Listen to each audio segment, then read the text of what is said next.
Because I'm going to tell you what is about to happen.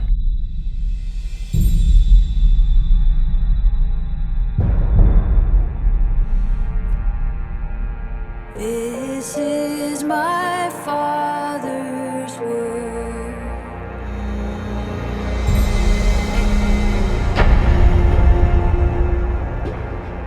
Oh, let me never forget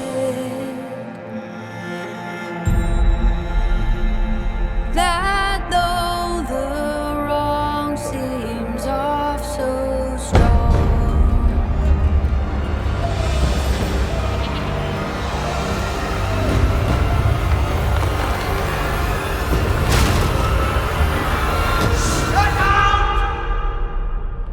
The hour is coming. God is the ruler yet. How are you? I'm very good. How are you? Very well, thank you. This is, without a question, the most important conversations in human history.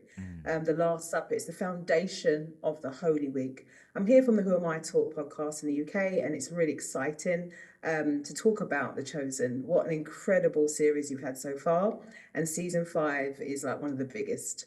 Talk to me about who Peter is. A lot of people don't even know who Peter is, but he's an incredible individual that was very close to the Messiah. Talk me through. Yeah. So where we meet him in season 1, we meet a fisherman, a pretty dirty fisherman who is caught up in debt and finds any possible solution to get tries to find any possible solution, try to get out of this debt. But at the same time, pretty comfortable in the life. The fishing, the family, everything is the social environment that I'm at, pretty comfortable.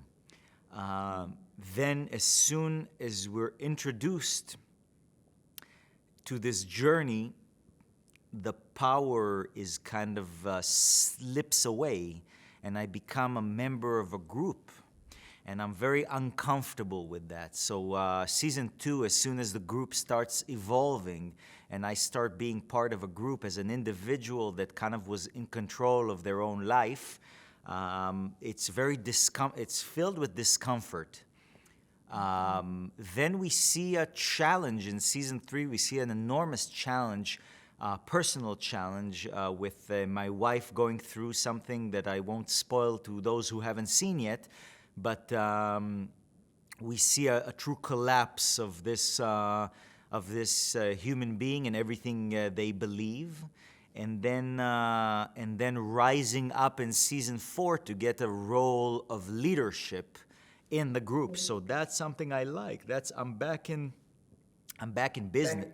I'm back in business. I get this mantle again, and that's good. That really feels natural, but then in season 5, from that power, we arrive in the city and we get embraced by huge crowds of people, and the feeling is we made it. The feeling is we won. The Premier League Cup. And then from that one, the Champions League we won. It's the UEFA Cup. And so from that moment, we just the collapse is so great. The collapse is so great that it's just it's unbearable. Now I'm completely lost. Now I don't know whether I made a mistake jumping on board. Now I don't know what's the intentions here. We've been talking about peaceful resistance up until now, and suddenly it becomes violent, and I don't know what to do with this. It goes.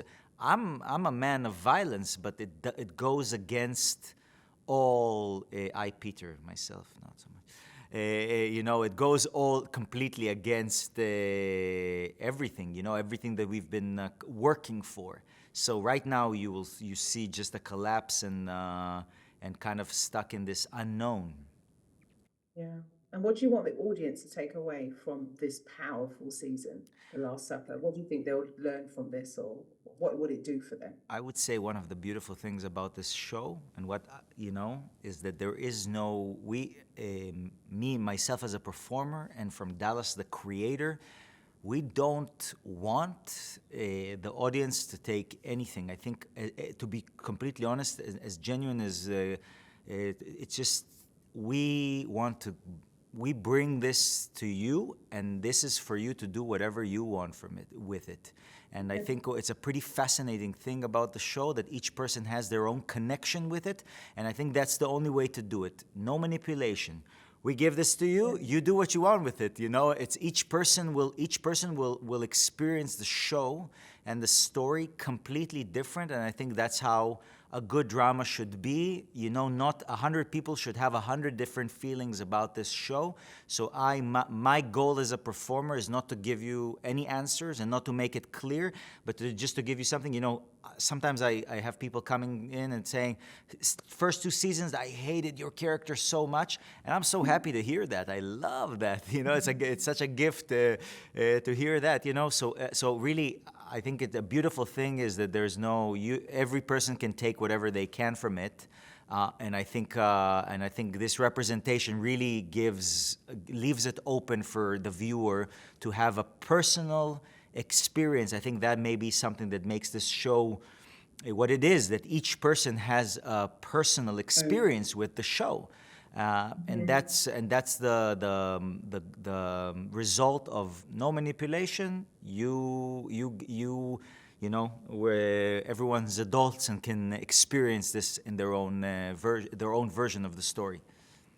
I understand. Thank you so much for joining me on my Who Am I Talk podcast. Thank Congratulations. you. Thank you very much. My absolute pleasure. Thank you. Have a beautiful day. Bye. Bye-bye. Same to you. Bye. With the absolute pleasure of welcoming Vanessa Benavente, who plays Mother Mary, an important part, I must add. Lovely to meet you, Vanessa. Lovely to meet you too, Renee. How are you doing? Very good. Thank you so much. Well, this is so exciting, and so much to talk about, but a very short space, so I'm going to crack on. Why this script? What attracts you to this script? Well, I mean, the writing in this series is phenomenal. I think no one really could foresee the impact it's had around the world, but it just makes sense. When you read those scripts, it just makes so much sense, because we are seeing these characters that a lot of people felt like they had an emotional connection with, and maybe they didn't really know much about, because nobody did. And this show has really dug into their backstories, their struggles as humans before they became the great teachers, that they later became. So I think there's a lot of that people can resonate with in these characters. Absolutely. And tell me about Mary and how being the mother of the Messiah, wow. Like, I'm a mother, new mother, but to be the mother of Messiah is incredible. And then the journey through the season, and obviously there's lots of joy and there's also lots of pain. Talk me through that. Yes, absolutely. And I think you've nailed it. Like, as mothers, I think we can have a little bit of a deeper understanding of what she may have gone through, which is heartbreaking, right? Because even from the very beginning, at such a young age, to commit to this journey must have taken so much strength.